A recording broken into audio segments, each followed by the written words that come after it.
കോഴിക്കോട് യുവാവിനെ തട്ടിക്കൊണ്ടുപോയ ലഹരി സംഘം പോലീസിന്റെ പിടിയിൽ. ലഹരി ഇടപാടുകാരെക്കുറിച്ച് പോലീസിന് വിവരം നൽകിയതിനെ തുടർന്നാണ് യുവാവിനെ ലഹരി സംഘം തട്ടിക്കൊണ്ടുപോയി മർദ്ദിച്ചത്. പുതിയപാലം സ്വദേശി അഖീഷ്, അഭിരാം എന്നിവരാണ് അറസ്റ്റിലായത്. കോഴിക്കോട് മെഡിക്കൽ കോളേജ് പോലീസും ഡാൻസ് ഓഫ് സംഘവുമാണ് പ്രതികളെ പിടികൂടിയത്. സമീർ സി മുഹമ്മദ് വിവരങ്ങൾ നൽകും. സമീർ, എങ്ങനെയാണ് ലഹരി സംഘത്തെ പോലീസിന് പിടികൂടാൻ കഴിഞ്ഞത്?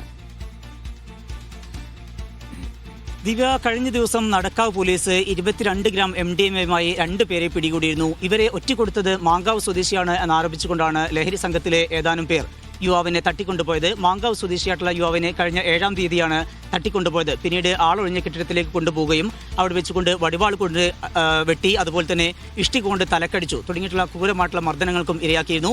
ഈ സംഭവവുമായി ബന്ധപ്പെട്ട് മെഡിക്കൽ കോളേജ് പോലീസും അതുപോലെ തന്നെ ഡാൻസ് ഓഫ് സംഘവും അന്വേഷണത്തിലായിരുന്നു. ഈ സംഭവത്തിനിടയിലാണ് ഇപ്പോൾ 2 പേരെ പോലീസിനെ അറസ്റ്റ് ചെയ്യാൻ കഴിഞ്ഞിരിക്കുന്നത്. പുതിയപാലം സ്വദേശിയായിട്ടുള്ള അഖീഷിനെയും അതുപോലെ തന്നെ അഭിരാമിനെയുമാണ് ഇപ്പോൾ പിടികൂടാൻ കഴിഞ്ഞിരിക്കുന്നത്. ഈ ക്രൂരമായ മർദ്ദനത്തിന് ഇരയായ യുവാവ് മാങ്കാവ് സ്വദേശി, അദ്ദേഹം ഇപ്പോൾ ചികിത്സയിൽ കഴിയുകയാണ്. ഈ സംഭവത്തിൽ കൂടുതൽ പേരുണ്ട് എന്ന കാര്യമാണ് പോലീസ് പറയുന്ന കാര്യം. അതുപോലെ തന്നെ അവരെ കേന്ദ്രീകരിച്ചുള്ള അന്വേഷണം ശക്തമാക്കുമെന്ന കാര്യവും മെഡിക്കൽ കോളേജ് പോലീസും അതുപോലെ തന്നെ ഡാൻസ് ഓഫ് സംഘവും വ്യക്തമാക്കുന്നു. ഇത്തരത്തിൽ ഈ ഒറ്റുകാർ എന്ന് സംശയിക്കുന്ന പലരെയും ഈ വിധത്തിൽ അവർ നോട്ട് ചെയ്യുകയും അതിന് പിന്നീട് അവരെ തട്ടിക്കൊണ്ടുപോയി മർദ്ദിക്കുകയും ചെയ്യുന്ന സംഭവങ്ങൾ ഉണ്ടാവാറുണ്ട്. അതിൽ ഏറ്റവും ഒടുവിലത്തെ ഒരു സംഭവമായിട്ടാണ് ഇത് മനസ്സിലാക്കാനാവുന്നത്. ഏതായാലും ഇപ്പോൾ ഈ തട്ടിക്കൊണ്ടുപോയ യുവാവിനെ കണ്ടെത്താൻ കഴിഞ്ഞിട്ടുണ്ട്. സംഭവവുമായി ബന്ധപ്പെട്ട് 2 പേരുടെ അറസ്റ്റാണ് മെഡിക്കൽ കോളേജ് പോലീസ് രേഖപ്പെടുത്തിയിരിക്കുന്നത്. കോഴിക്കോട് യുവാവിനെ തട്ടിക്കൊണ്ടുപോയതിന് പിന്നിലെ ലഹരി സംഘത്തെ പോലീസ് പിടികൂടിയിരിക്കുന്നു. സമീർ സി മുഹമ്മദാണ് വിശദാംശങ്ങൾ നൽകിയത്.